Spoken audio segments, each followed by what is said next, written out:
Ezekiel, Obadiya e Habakuk. Ɗume woni ma'ana majum?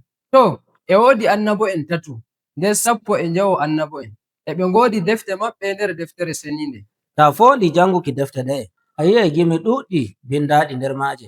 E woodi goɗɗi ɗowdiji kayɗiniɗi, amma ɗe defte ɗe ngoodi nafuda na seɗɗa. Anduki ɗe, janguki ɗe hokkete andal deftere seninde. Sey ndaren ngi'en no jangirten defte annabo'en ɗe. To mi nani wolinde annabijo, sey mi nyuma goɗɗo ardiɗo bawayɗo bi'amin ko woni ɗo o Yesu.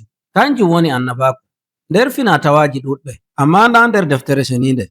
Annabo'en ɓe ɗum tawata nder deftere seninde woni e ɓe meta dow ko waroyta ɗo yeeso, na ɓe meta e dow majum tan. To, no mi heɓtirta ɓe? Ɓe yimɓe ɓe yahudanko'en ɓe kawri e Allah nder kayɗini ɗum, ɓe mbowi joɗaki to wigere to Allah woni, sarel ngel ɓe nodda ngam ɓe metana yimɓe. Wato e ɓe meta e battude Allah on ɗon? Non e ɓe meta dow ko wannata Allah ngam jikku yimɓe ɓen e sumpo maɓɓe e Allah, kamɓe Israilanko'en. Wato e ɓe kawti hoore e Allah ngam hisnuki ɓiɓɓe Isra'ila daga maccungaku gonɗum nder leydi Masar. E ɓe nodda leƴƴi duniyaaru ngam ɓe anda aadilaaku Allah e moƴƴere maako ngam mo'inki gikku duniyaaru. Kawtol hoore ngol nangi ɓiɓɓe Isra'ila fuu ɓe kokka hoolare maɓɓe to Allah, ɓe ɗawtanomo kanko tan e nder deftere seninde.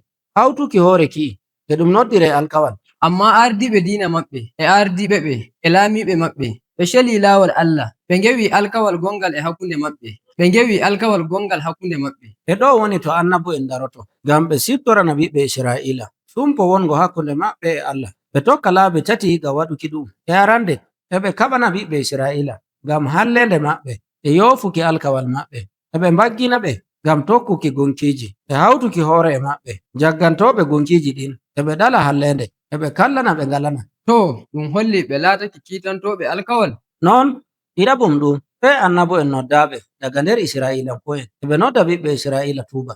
Kanji woni ɓe so'oyo to Allah e ɓe siftorana ɓe moƴƴere Allah e yaafaki maako. To ɓe tuubi ɓe nga'ili jikku maɓɓe. Amma Isra'ilanko'en e ardiɓe maɓɓe ɓe nganyi, sey ɓe ɓeddi nyamruki yeeso e hallende maɓɓe. Ɗum waddi neɓre tataɓre nde kuugal annabo'en e ɓe mbaggina dow alkawal ngal e ɓe andina to ɓiɓɓe Isra'ila nyamri yeeso yeɓuki alkawal ngal ko heɓata ɓe, kanjum ɓe noddirta nyalde jeymiraawo. Non ko wato wahayu won ɗon ko warayta nyalde re'irde duniyaaru. Goɗɗum bono non ɓurna annabo'en ɓe koori nyumo maɓɓe fuu dow Allah kiitotoɗo hallende ɓiɓɓe Isra'ila e hallende waɗetende hakkunde leƴƴi. To mi metai dow ɗum mi wi'ai kamɓe woni renoɓe alkawal Allah. Denoɓe kadi? E ɓe ɗon bono Irmiya o tindini hossuki ɓiɓɓe Isra'ila yaaki leydi massungaku e Babila. Ɗum wadda e gongol lenyol kesol nder leydi janandi e nder wannare e saɗɗumji fere-fere nder niɓre ko ɗume yaha bono ndiwri ladde ko dow yimɓe. Annabi Isaya tindini dow maɓɓe o wi do'ere Babila, leydi ndi ndi sankitoto ndi do'oyto bono koode ndi yana faa leydi naage no niɓɓay. Allah e meta e hononde yimɓe ngam o bangina kiita maako e nyalde jeymiraawo. Ashe ma annabo'en ɓe na dow re'irde duniyaaru ɓe metata? To dara e ɓe mbaɗa fii ɗuɗɗum nder wakkati go'o, ɓe renoɓe e ɓe kolla ɗowdiji dow fii mawɗum kanuɗum e ko waroyta ɗo yeeso ngam ɗum holla habaru ɗum no ɗum teddiri, ɗum holla ko Allah yiɗi waɗe dow duniyaaru,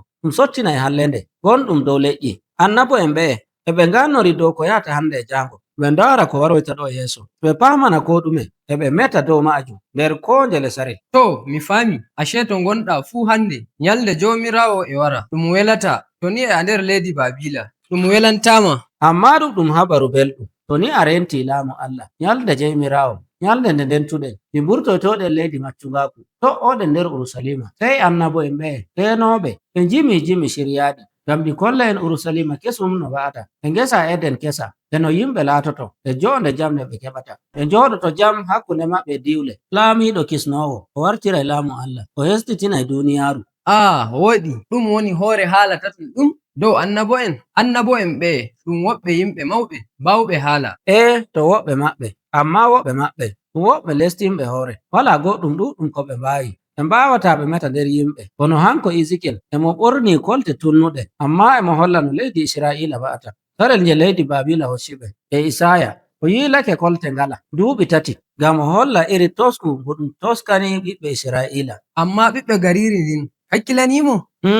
Na sosai. Habaru ɗum jeyete nder deftere nde ɗum hollay en no annabo'en ba'unu ɓurna maɓɓe e ɓe njiilo nder Urusalima e ɓe ɗon hakkunde ardiiɓe Israa'ila ko ɓe mbindata ɗum bo ardiiɓe njiɗay ɗum woɓɓe ma e nganya ko ɓe mbi'ata sey to ko ɓe mbi'ata ɗum tabbiti wato bono hoccuki ɓe yaaki leydi maccungaku. ɗon ma gaɗa majum sey yimɓe ɓen gaɗa ka hoccuki boliɗe maɓɓe e annabaku maɓɓe. Kuugal annabo'en ɓe woɓɓe annabo'en ngari doniigal ɗum windayi inɗe maɓɓe ɓe njangi bindi annabo'en ɓe kamɓe woni ɓe ɗum shiryi inɗe maɓɓe nder Ibraniyankore e ɓe mbi'e windoɓe inɗe defte ɗen ma e noddire inɗe maɓɓe. Defte kanje 15 ɗe annabo'en, 3 mawɗe nder maaje deftere Ishaya nde Irmiya e nde Ejikel. Ɗon ma e woodi goɗɗe kanje 12 kanje ɗe ɗuuɗa ɗe defte annabaku ɗe mbindano mo dow laral ko nde deftere e nde yahda e tarihi mayre e annabijo binduɗo nde e jimi gonɗi nder mayre e wahayuji e habaruji hollay ɗum kamɓe e ɓe ndena ko woni dow ɓiɓɓe Israa'ila e no Allah so'iroyta ɓiɓɓe Israa'ila o rimɗinaɓe daga do'ere maɓɓe e leydi maccungaku. To ɗum woni habaru kammunde e rimɗinki e leƴƴi duniyaaru fuu. Waajuji annabu'en ɗiɗi ɗi bagginol e kammunde e ɗum holla nyumo annabu'en ɓen. Waaju ɗum bo en giɗi ɗum faa hande